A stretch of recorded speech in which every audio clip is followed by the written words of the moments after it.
नमस्कार, मी श्वेता अंकले. तरुण भारतच्या न्यूज बुलेटिनमध्ये आपल्या सर्वांचे स्वागत. आता पाहूया ठळक घडामोडी. बेळगाव तालुक्यातील बेळगुंदी येथील रवळनाथ पंचक्रोशी साहित्य अकादमीतर्फे आज रविवारी बेळगुंदी येथे मराठी साहित्य संमेलन आयोजित करण्यात आले होते.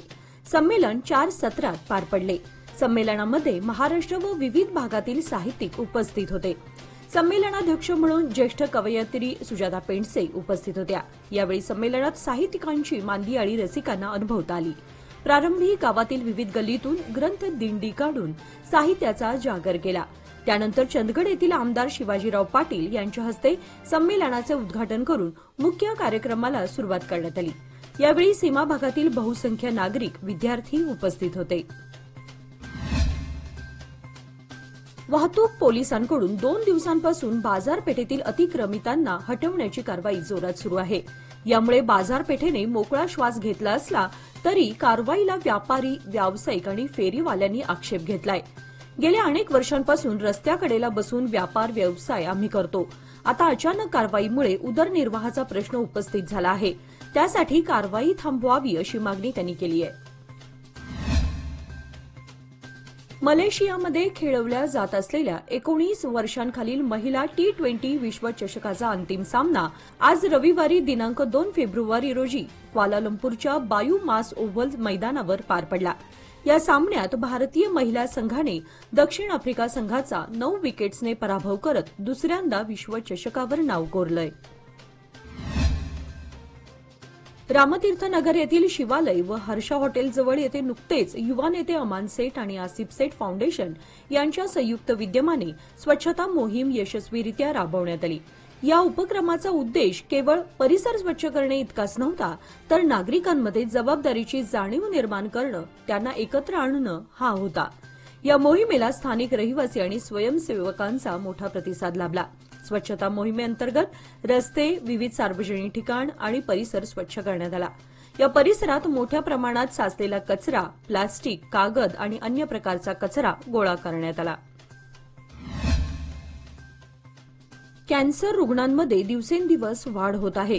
या रुग्णांवर सरकारी रुग्णालयांमध्ये उपचार उपलब्ध करण्याचा प्रयत्न सरकार करत आहे. यासाठी सध्या प्रायोगिक तत्वावर बेळगावसह 10 जिल्ह्यांमध्ये कॅन्सर विभाग सुरू केला जाणार आहे. सध्या बंगळूर, मंड्या आणि गुलबर्गा जिल्ह्यामध्ये कॅन्सर रुग्णालय आहे. पण दूर अंतरावर राहणारे रुग्ण या रुग्णालयांमध्ये उपचार घेण्यासाठी जाऊ शकत नाहीत.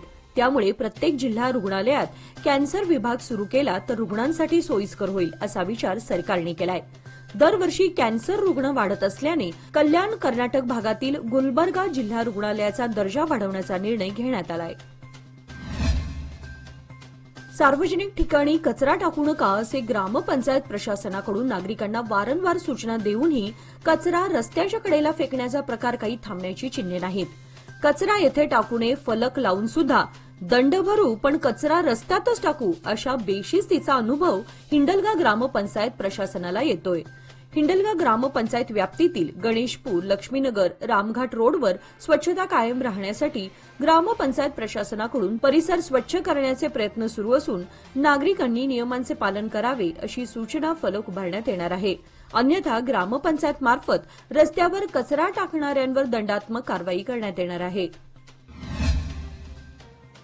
बेळगाव तालुक्यातील बाळेकुंद्री खुर्द या गावातील माजी ग्रामपंचायत सदस्य आणि बांधकाम व्यावसायिक शिवराज अनंतराव जाधव यांच्या वाढदिवसानिमित्त त्यांचे बंधू, माजी ग्रामपंचायत अध्यक्ष बाळेकुंद्री खुर्द व पीजे हेल्पलाईन संचालक प्रशांत अनंतराव जाधव तसेच बेळगाव ग्रामीण बीजेपी मंडळ अध्यक्ष व बाळेकुंद्री खुर्द ग्रामपंचायत सदस्य युवराज अनंतराव जाधव यांच्यासह सर्व मित्र परिवार व अभिमानी कार्यकर्ते यांच्या वतीने मंगळवार दिनांक 4 फेब्रुवारी रोजी सायंकाळी ठीक 7 वाजता भव्य कार्यक्रमाचे आयोजन करण्यात आले आहे.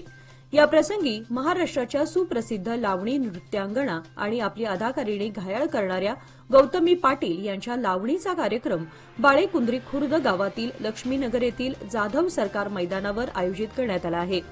त्यामुळे समस्त बेळगावकरांना गौतमी पाटील यांच्या नृत्याचा आविष्कार पाहण्याची संधी उपलब्ध झाली आहे. गौतमी पाटील यांच्या धमाल कार्यक्रमाचे लाईव्ह चित्रीकरण तरुण भारत न्यूज या युट्यूब चॅनलद्वारे थेट प्रक्षेपित करण्यात येणार असून नागरिकांना घर बसल्या हा कार्यक्रम पाहता येणार आहे याची नोंद घ्यावी असे कळवण्यात आले आहे. वाढत्या थंडीमुळे केळी उत्पादनामध्ये मोठी घट झाली आहे. त्यामुळे केळ्यांचे भाव वाढले आहेत. 50 ते 60 रुपये डझन मिळणारी केळी 65 ते 75 रुपये झाली आहे. विशेषतः राज्यातील चिक्कमंगळूर, शिमोगा, म्हैसूर, हसन, दक्षिण कन्नड, उत्तर कर्नाटकातील काही भागांमध्ये केळ्याची लागवड केली आहे. मात्र सध्या त्या भागामध्ये कडाक्याची थंडी जाणवत आहे. त्यामुळे केळ्यांचा रंग देखील काळा पडू लागलाय. त्यामुळे घाऊक आणि किरकोळ बाजारातही केळ्यांची चढ्या दराने विक्री होऊ लागली आहे. अल्पवयीनांच्या लैंगिक छळ प्रकरणांच्या संख्येत दिवसेंदिवस वाढ होत आहे. गेल्या 3 वर्षातील आकडेवारी पाहिल्यास राज्यात एकूण 10,247 पोक्सो प्रकरणे नोंद झाली आहेत. यामध्ये बेंगळूर शहरमध्ये 1,521 पहिल्या स्थानी असून बेळगावमध्ये 426 प्रकरणासह 6व्या स्थानी आहे. पोक्सो प्रकरणांमध्ये साक्षी पुराव्यांअभावी संशयितांना शिक्षा होण्याचं प्रमाण कमी आहे.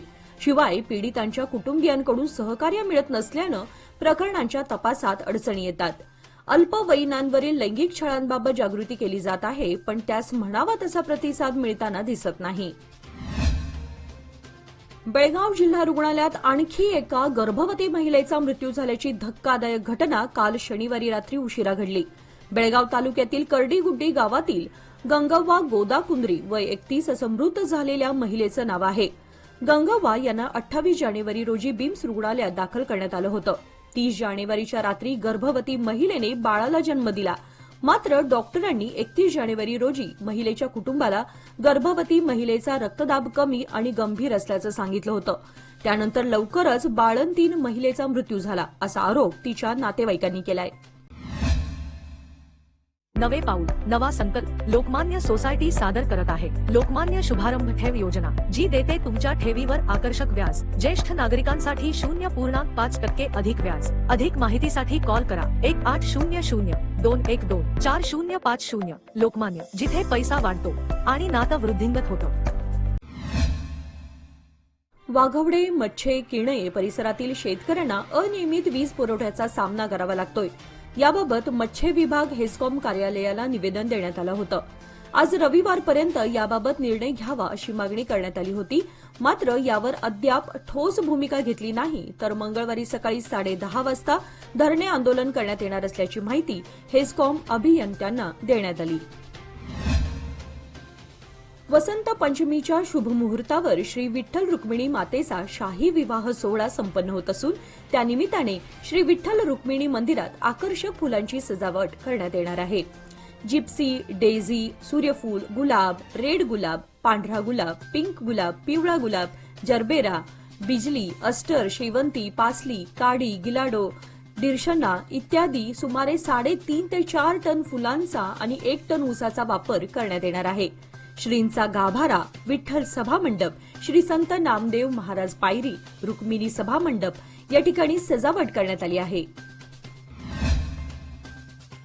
हेल्मेट सक्तीची काटेकोर अंमलबजावणी करण्यासाठी पोलीस दलाच्या वतीने प्रोजेक्ट हेल्मेट हा उपक्रम राबवण्यात येत आहे. हेल्मेट परिधान करण्यासंबंधी जागृती अभियानाला पालकमंत्री सतीश जारकिहोळी यांच्या हस्ते चालना देण्यात आली. यावेळी पोलीस आयुक्त याडा मार्टिन, जिल्हाधिकारी मोहम्मद रोशन, जिल्हा पोलीस प्रमुख डॉक्टर भीमाशंकर गुळेद, वाहतूक विभागाचे एसीपी ज्योतिबा निगम आदी अधिकारी उपस्थित होते. गेल्या 6 महिन्यांपासून ग्रामस्थांमध्ये दहशत माजवणाऱ्या मगरीला पकडून वन अधिकाऱ्यांच्या ताब्यात देण्यात आलं.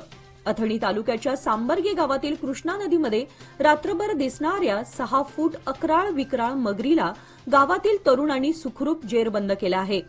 शनिवारी सायंकाळी 4 वाजल्यापासून मगरीला पकडण्याच्या प्रयत्नात असलेल्या युवकांनी रात्री उशिरा काठे आणि जाळीच्या सहाय्याने मगरीला रात्री 10च्या सुमारास पकडलं. विशेष म्हणजे एका तरुणाने मगरीला खांद्यावर घेऊन गावाच्या वेशीवर आणून वनाधिकाऱ्यांच्या ताब्यात दिलं. तरुणाच्या या धाडसाचं वनाधिकाऱ्यांनी आणि ग्रामस्थांनी कौतुक केलं आहे. उत्पादन व आवक वाढल्याने बाजारात वांगी, दोडका, भेंडी, शेवगा, बटाटे, गाजर यांचे दर गेल्या आठवड्याप्रमाणेच स्थिर आहेत. बेळगाव, विदर्भ, सांगली जिल्ह्यातून मालाची आवक वाढल्याने फळभाज्या, पालेभाज्यांचे दर स्थिर राहिले. दर स्थिर आणि स्वस्त झाल्याने भाजीपाला सर्वसामान्यांच्या आवाक्यात आलाय. शहरासह उपनगरात टेम्पोने भाजीपाला, फळांची विक्री होत आहे.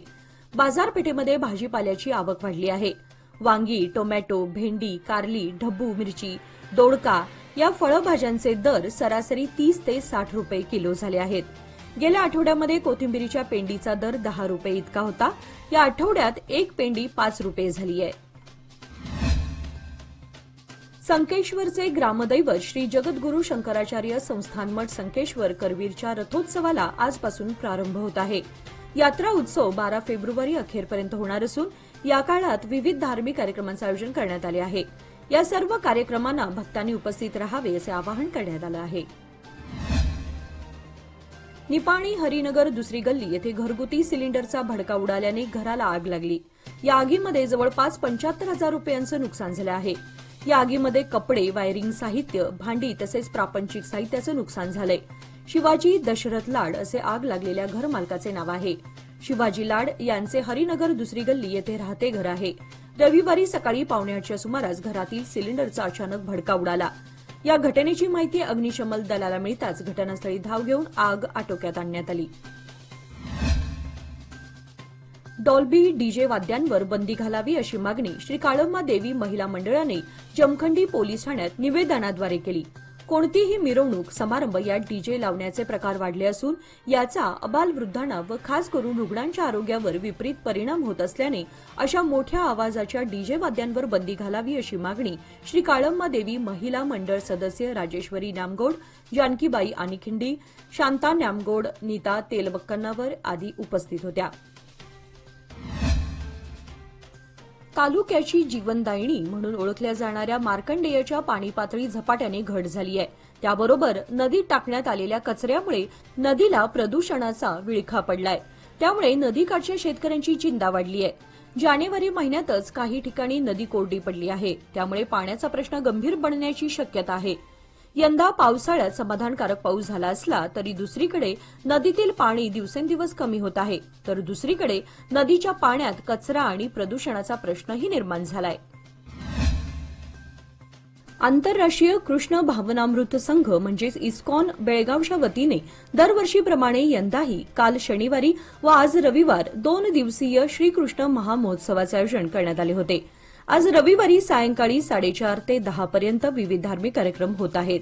शहरातील टिळकवाडी येथील इस्कॉन मंदिरात हा सोहळा रंगला आहे.